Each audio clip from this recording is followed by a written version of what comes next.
আসসালামু আলাইকুম। সবাইকে স্বাগত জানাচ্ছি। আমি নাসরুল ইসলাম তন্ময়। শুরুতে বিআরবি কেবল সংবাদ শিরোনাম জানিয়ে দেব এই মুহূর্তে হাতে পাওয়া সর্বশেষ গুরুত্বপূর্ণ আপডেট বাংলা সংবাদ। শুরুতেই থাকছে হাসপাতালে নিবিড় পর্যবেক্ষণে খালেদা দেখতে গেলেন ফখরুল রিজভী। রাজধানীর এভার কেয়ার হাসপাতালে সিসিইউ সুবিধা সম্বলিত কেবিনে মেডিকেল বোর্ডে নিবিড় পর্যবেক্ষণে চিকিৎসাধীন রয়েছেন বিএনপি চেয়ারপারসন বেগম খালেদা জিয়া। এবারে জানাবো, হঠাৎ 4 জন মন্ত্রী এবং প্রতিমন্ত্রীদের সঙ্গে বৈঠকে বসেছেন আওয়ামী লীগের সাধারণ সম্পাদক এবং সড়ক পরিবহন ও সেতুমন্ত্রী ওবায়দুল কাদের। রুদ্ধদ্বার বৈঠকটি কোটা আন্দোলন প্রসঙ্গে বলে জানা গেছে। জানাবো, খুলনা ডুমুরিয়া উপজেলার শরাবপুর ইউনিয়ন পরিষদের চেয়ারম্যান শেখ রবিউল ইসলাম রবিকে হত্যার মামলায় জেলা আওয়ামী লীগের সদস্য মোহাম্মদ আসগর বিশ্বাস ওরফে তারা বিশ্বাসকে আটক করেছে পুলিশ। এদিকে শেখ হাসিনার চীন সফরে সতর্ক নজর ভারতের। 4 দিনের সফরে চীনে গেছেন প্রধানমন্ত্রী শেখ হাসিনা। সোমবার বেলা 11টায় ঢাকা থেকে বেইজিংয়ের উদ্দেশ্যে রওনা হয়েছেন তিনি। সফরকালে চীনা প্রেসিডেন্ট শি জিনপিং এবং প্রধানমন্ত্রী লি কিয়াংয়ের সঙ্গে বৈঠক করবেন শেখ হাসিনা। এ সময় দুপক্ষের মধ্যে বেশ কয়েকটি গুরুত্বপূর্ণ চুক্তি এবং সমঝোতা স্মারক সই হবে বলে আশা প্রকাশ করা হচ্ছে। আর প্রধানমন্ত্রীর এই সফরকে ঘিরেই তীক্ষ্ণ নজর রাখছে ভারতের প্রধানমন্ত্রী নরেন্দ্র মোদী। এবারে থাকছে কক্সবাজারের টেকনাফ সীমান্তের উপরে মিয়ানমারের রাখাইন রাজ্যে রাতভর বিমান হামলা এবং গোলাগুলির বিকট শব্দ শোনা গেছে। থেমে থেমে চলা শব্দে এপারের মানুষ আতঙ্কে নির্ঘুম রাত কাটিয়েছেন। রাখাইনে বিদ্রোহীদের সঙ্গে মিয়ানমারের জান্তা বাহিনীর তুমুল লড়াই চলছে। রাজ্যটির অনেক এলাকা জান্তার হাতছাড়া হলেও তারা বিমান থেকে হামলা অব্যাহত রেখেছে। এবং সর্বশেষ জানাবো আন্তর্জাতিক সংবাদ। সৌদিতে মাদক ব্যবসা ও চোরাচালানের অভিযোগে 7 বাংলাদেশি গ্রেপ্তার। সৌদিতে মাদক ব্যবসা এবং চোরাচালানে জড়িত থাকার অভিযোগে 7 বাংলাদেশি সহ 14 জনকে গ্রেপ্তার করা হয়েছে। দেশের বিভিন্ন স্থানে মাদক বিরোধী অভিযান চালিয়ে তাদের গ্রেপ্তার করা হয়। সৌদি আইন অনুসারে মাদক চোরাচালান এবং পাচারের অভিযোগে কেউ অভিযুক্ত হলে তাকে শাস্তি মৃত্যুদণ্ড পর্যন্ত পেতে হতে পারে। এতক্ষণ শিরোনাম শুনছিলেন, এবার বিস্তারিত।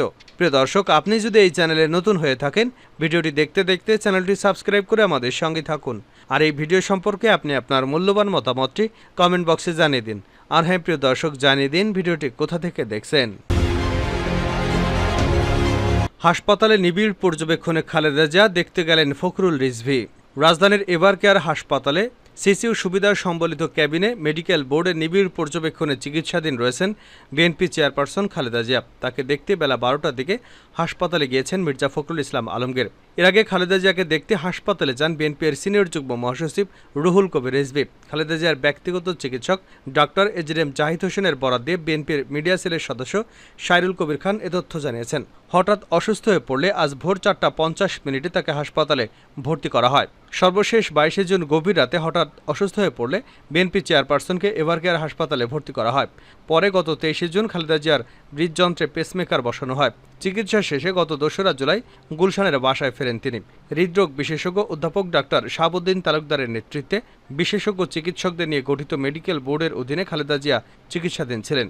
গত 4 বছরে বেশ কয়েকবার তাকে হাসপাতালে ভর্তি থেকে চিকিৎসা নিতে হয়েছে।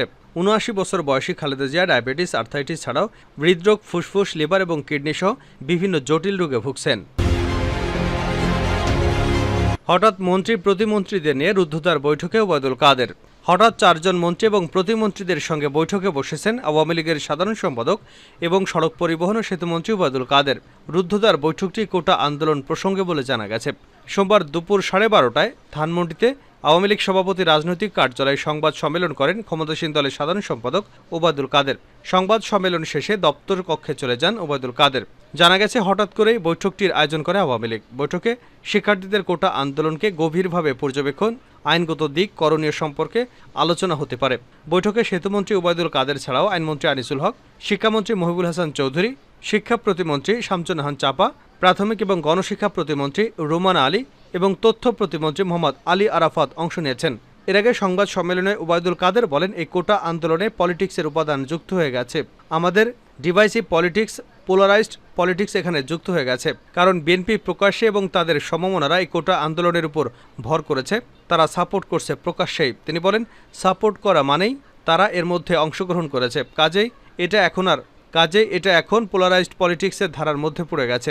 এটার পলিটিক্যাল কালার নতুন করে বলার আর অপেক্ষা রাখে না। সেতুমন্ত্রী আরও বলেন, এখানে কারা কারা যুক্ত আছে, কোনো ষড়যন্ত্রের অংশ আছে কিনা সেটা এর মধ্যে বোঝা যাবে। এই গতিধারার সবকিছুই সময়ের পরিবর্তনে পরিষ্কার হয়ে যাবে। কোনো কিছু গোপন করা সম্ভব হবে না, সেটা আমরা গভীরভাবে পর্যবেক্ষণ করছি।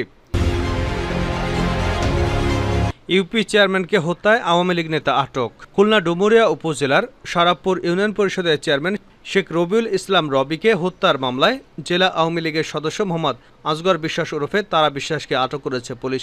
সোমবার দুপুর 12টার দিকে নগরীর রায়েরমহল এলাকা থেকে বিশ্বাসের অফিস থেকেই তাকে আটক করে নিয়ে যায় জেলা ডিবি পুলিশ। ডুমুরিয়া থানার ভারপ্রাপ্ত কর্মকর্তা সুকান্ত সাহার নেতৃত্বে জেলা ও মেট্রোপলিটন পুলিশের 2টি টিম দুপুর 1টা থেকে তারা বিশ্বাসের অফিসে তল্লাশি চালায়। তবে ওসি সুকান্ত শাহ তাৎক্ষণিকভাবে কোনো কথা বলতে রাজি হননি। এদিকে এর আগে গত রোববার রাতে নিহতের স্ত্রী শায়লা ইরিন বাদী হয়ে ডুমুরিয়া থানায় হত্যা মামলা দায়ের করেন। শনিবার রাত 10টার দিকে খুলনা ডুমুরিয়া উপজেলার সরাবপুর ইউনিয়নের চেয়ারম্যান শেখ রবিউল ইসলাম গুটুদে নামক স্থানে গুলি করে হত্যা করে দুর্বৃত্তরা। ওই দিন সন্ধ্যায় উপজেলা আওয়ামী লীগের বর্ধিত সভা শেষে রাত 8:30টার দিকে মোটরসাইকেলে করে খুলনা মহানগরীর বাসায় ফিরছিলেন চেয়ারম্যান রবি। খুলনা সাতক্ষীরা মহাসড়কের গটুদা স্কুলের কাছে পৌঁছলে কয়েকজন দুর্বৃত্ত তাকে লক্ষ্য করে গুলি করে। শেখ হাসিনার চীন সফরে সতর্ক নজর ভারতের। 4 দিনের সফরে চীন গেছেন প্রধানমন্ত্রী শেখ হাসিনা। সোমবার বেলা 11টার দিকে ঢাকা থেকে বেজিংয়ের উদ্দেশ্যে রওনা হয়েছেন তিনি। সফরকালে চীনা প্রেসিডেন্ট শি জিনপিং, প্রধানমন্ত্রী লি কিয়াংয়ের সঙ্গে বৈঠক করবেন শেখ হাসিনা।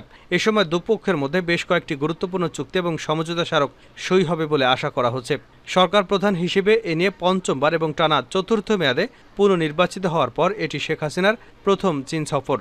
তাই এই সফরের দিকে প্রতিবেশী ভারত সতর্ক নজর রাখছে বলে জানাচ্ছে ভারতীয় সংবাদ মাধ্যমগুলো। সোমবার কলকাতার ইংরেজি দৈনিক দ্য টেলিগ্রাফের প্রতিবেদনে বলা হয়েছে, ভারত সরকারের 2 সপ্তাহের কম সময়ে ব্যবধানে এবার চীন যাচ্ছেন বাংলাদেশের প্রধানমন্ত্রী। তার এই সফর এমন একটি সময় হচ্ছে যখন ঢাকা চীনের দিকে উল্লেখযোগ্যভাবে ঝুঁকে পড়ার লক্ষণ দেখা যাচ্ছে।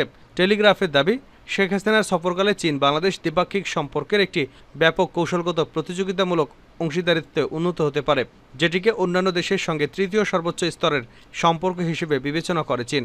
ঢাকায় জল্পনা রয়েছে প্রধানমন্ত্রীর এই সফরে একটি মুক্ত বাণিজ্য চুক্তি হতে পারে। পাশাপাশি একাধিক খাতে 20 থেকে 22,000 সমঝোতা স্মারক সই এবং $2,000 কোটি ঋণের আনুষ্ঠানিক চুক্তি সম্পন্ন হতে পারে। ভারতের একজন সাবেক কূটনৈতিক দ্য টেলিগ্রাফকে বলেন, নয়াদিল্লিকে নিবিড়ভাবে এই সফরের ফলাফল দেখতে হবে।